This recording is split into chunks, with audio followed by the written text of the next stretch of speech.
dok ne započeš priču sa fastingom, odnosno sa tim periodima takozvanog privremenog gladovanja, ne možeš da imaš pravi uvid u to šta dobijaš ovim procesom.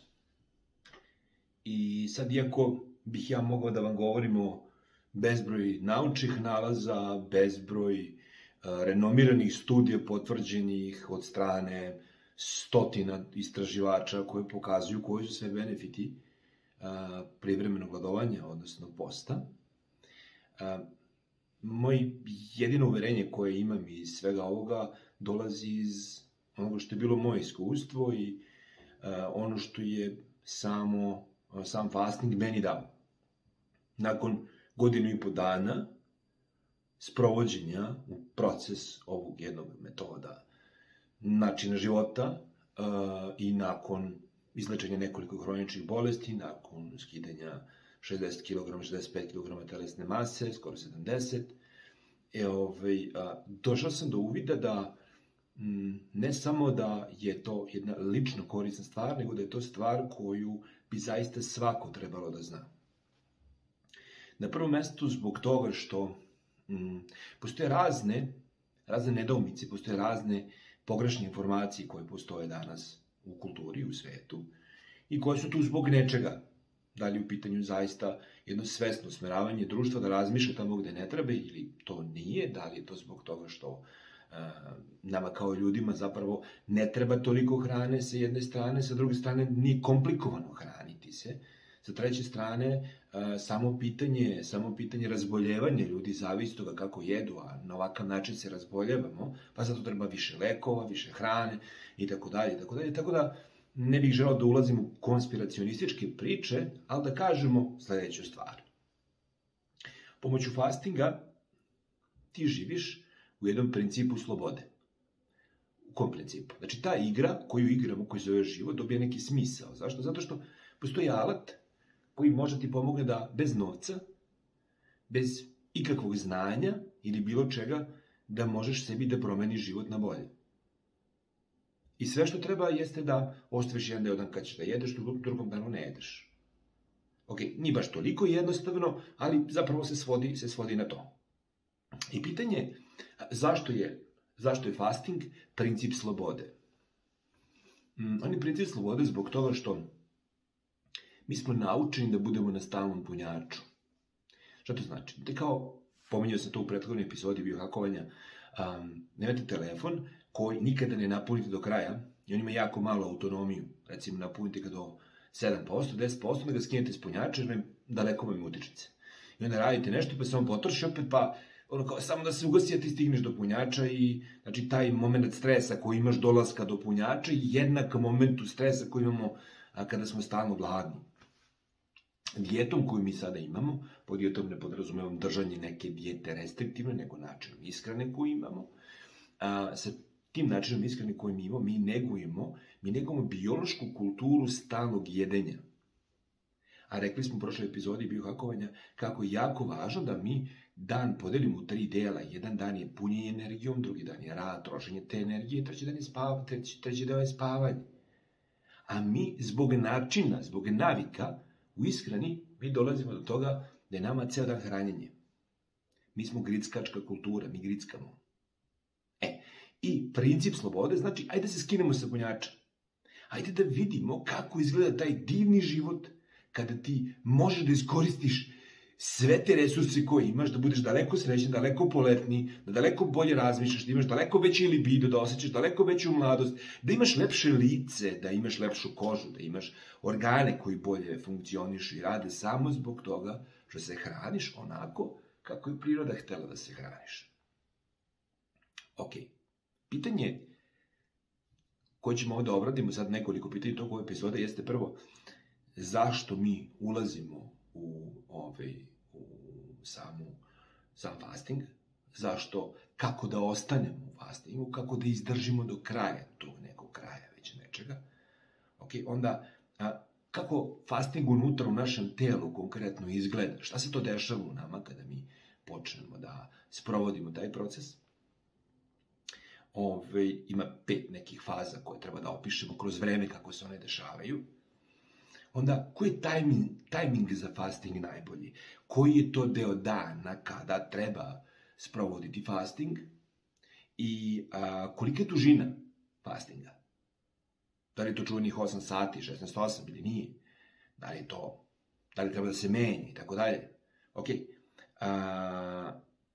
I ono što je glavna stvar jeste da dođemo do toga da vi nakon ove epizode možete da zaključite koja bi to praksa bila najbolja za vas, da imate neki smisao u glavi, zašto bi sve to trebalo da radite, i da krenete da se igrate.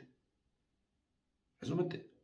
Prosečni ljudi koji nemaju neko preterano veliko medicinsko znanje ili znanje o nutricionizmu, mogu da naprave neki smisao u svojoj glavi da krenu da se igraju. I to je smisao biohakovanja, da bilo koji čovek može da iskoristi neko naučno referentno znanje za sticanje nekih svakodnevnih dobiti za sebe, da povećate kvalitet svoga života. Ok. Pa da počnemo. Zašto neko ulazi u fasting? U fasting možemo da uđemo iz više razloga. Uglavnom, ulazak u fasting podrazumeva to da postoji nešto što ti ne štima u životu. Zašto ulazimo? Mi kažemo, pa želeo bih da, ne znam, da imam pločice na stomaku, želeo bih da razmišljam brže, želeo bih da mi memorija radi kvalitetnije, želeo bih da bolje varim hranu, da bolje iskorištavam. I to je sve super, međutim, naš mozak ne funkcioniše tako. Naš mozak ne ulazi u stanje neuroplastičnosti, može da uđe, ali ne može da ostane u stanju neuroplastičnosti ukoliko mislimo samo o stvarima koje hoćemo da dobijemo. Glavna stvar nije ta najbolja slika o sebi, NSS, koju hoćemo da napravimo. Glavna stvar jeste od čega mi to bežimo. Šta je to najgora slika o sebi? Šta je to zbog čega prema sebi možemo da osjećamo prezir, gađenje, bes, strah da osjećamo? Šta je to toliko velika neprijatnost od koje mi hoćemo da pobegnemo? Pošto ulazak u sam proces fastinga nije vezan samo za to da li mi možemo da ga izdržimo. Mi možemo da ga izdržimo, ali tu postoji jedan drugi prikriveni problem, a to je što sam proces gladovanja je duboko suprotan našoj kulturi. Čime možeš najviše da uvrediš tetku ili babu kad odeš na ručak? Pa da ne ručaš. Nisam gladan. Kako bre nisi gladan? Mora se jede se svugde, jede se na svakoj mogućoj proslavi, jede se na sahranama, jede se svugde se jede. Mi živimo u takvoj kulturi, tako je kod nas. Mi smo kultura koja je siromašna, koja je još uvek mentalno siromašna kultura i koja je hrana, izvor života. I da ti ovde nekome kaže da treba da gladuje, on će te misli naravno da si idiot i ti ćeš za sebe, ako počneš da se baviš procesom fastinga, da misliš da si idiot. Zato što radiš stvari koje su društveno zabranjene, iako su pozitivne i dobre. Iako ću ja sad da vam iznesem sve naučne činjenice koje stoje iza fastinga, vi ćete na kraju kada počnete da radite to da kažete ja sad imam plan, radim tako, recimo ljudi kod mene u mentorskom programu imaju čitav program fastinga gde mi zajedno idemo kroz proces, ali opet ćete imati tu zabranu, društvenu zabranu da radiš nešto što je protivno uverenjima društva, čak i ako je korisno. I onda kada preskočimo to uverenje, dolazimo do pitanja sada, ok, ako smo već odlučili da imamo neki problem koji želimo da rešimo, recimo moj problem je bio taj što apsolutno nisam imao energiju, osjećao sam se kao deda od 70 godina, znam dede od 70 godina koji su osjećali mnogo bolje nego ja i zbog toga sam imao strašno malo energije, imao sam strašno puno kilograma, bio sam stalno umoran, bio sam stalno gladan i pio sam neverovatne količine suplemenata i dozvoljenih i nedozvoljenih, kao i neverovatne količine kofeina da bi samo bio budan. Uspavljivao sam se na svakih pola sata, već posle 6 sati uveče ja nisam mogao da budem budan. I meni je dovoljno da se setim samo jednog takvog dana, jednog takvog sebe i da mi jednostavno to bude dovoljan motiv da nastavim dalje. Dobro, koje su to faze ako mi sada odlučimo da uđemo u fasting, koje su faze kroz koje naše telo, naš organizam prolazi i šta se dešava u toku tih faze. Mi ćemo ove faze razraditi u kasnijim epizodama biohakovanja, a sada ćemo samo da ih nabrojimo i da kažemo otprilike od čega se koja sastoji, da vidite samo koji su sve benefiti koje imate ukoliko prođete kroz proces fastinga. Prvo ovako, znači krećete 0. sat, znači imamo recimo tih nekih 5 faza. Prva faza je od 0. do 12. sata, znači polovina dana. Druga faza je do 18. sata, znači 4 puta po 6 sati, do 18. sata. Okay. Treća faza je od 18. do 24. sata. Okay. Znači, jedan dan jedenja. Od 11 ujutru ili od 4 popodne do 4 popodne sutra. Dobro. Sljedeće faze je od 24. do 48. sata. Okay. I sljedeća faza je nakon 48. sata. Znači, imamo 4 faze. Okay. Nakon 12., 18., 24., 48. i 72. sata. Sad, naučno fantastično deluje da neko može da ne jede 72 sata. U proteklih godinu i po dana ja sam 6 puta bio na tom režimu prolongiranog fastinga od 72 sata i sasvim je ok. Međutim, kao i svaki proces u našem telu, i proces fastinga je nešto na šta se mi privikavamo. I ukoliko sebe gurnemo odmah, kao kada staviš žabu u vruću vodu u lonac, žaba iskoči, a ukoliko je potopiš u hladnu vodu pa postepeno zagrevaš, žaba može se skuva, a da ne zna da je vruće, i to se zove efekat kuvane žabe. Ok, sad, dakle, šta se dešava u kojoj od ovih faza? U prvoj fazi, znači nakon 12 sati, ti si nešto pojeo, sažvakao si, išlo ti u želudac, razložilo se, ušlo u creva, pošlo dolazi u krv, ćelije su to počne da preuzimaju, unutra se dešava svašta nešto, ok, dobro. I sad ovo govorimo nezavisno u odnosu na hranu koju jedemo. Jer kod samog fastinga, dok se ne uspostavi taj vremenski ritam, dok se ne uspostave ti vremenski horizonti šta se dešava u vama, ne ulazimo u sadržaj hrane. Ući ćemo kasnije. Postoje recimo namirnice koje vam se životinski traže da ih jedete kada ste u procesu fastinga i one su baš one namirnice koje vam trebaju. Ok, recimo ne traži vam se čokolada, nam se strašno traži neko povrće i meso. Vidjet ćete. Ok. Znači, nakon 12. sata dolazi do revolucije. Dolazi do revolucije u lučenju hormona rasta. Ljudski hormon rasta se inače prirodno luči kada smo mi deca i imamo jako veliku količinu tog hormona i on počinje da pada. Nakon 50. godine i kao i testosteron i hormon rasta strašno, nakon 45. već počinje strašno da pada. I onda ljudi pokušavaju da ga unose putem tableta, putem injekcije i tako dalje. Sportisti koriste hormon rasta da bi zalečili zglobove, da bi mogli da budu brži i tako dalje. Žene koriste hormon rasta da bi radili anti-aging tretmane i tako dalje. Dakle, mi sa 12. satom fastinga palimo mašinu za hormon rasta. Mi se podmlađujemo. Naše ćelije, na ćelijskom nivou se podmlađuju ćelije. Naši zglobovi počinju da se podmlađuju. Kolagen se fabrikuje i upije se u fotovezivno tkivo. I ono što je jako važno, hormon rasta je glavni sastojak, znači glavni deo u procesu topljenja masti. A hormon rasta je apsolutno suprotan u srazmeri sa konzumacijom ugljenih hidrata u ishrani gde dolazi do rasta insulina i do rasta glukoze. Dakle, hormon rasta. I od 12. do 18. sata vama taj hormon rasta kipti, raste. Nakon 18. sata počinje jedan fantastičan proces za koji ste čuli, koji se zove autofagija.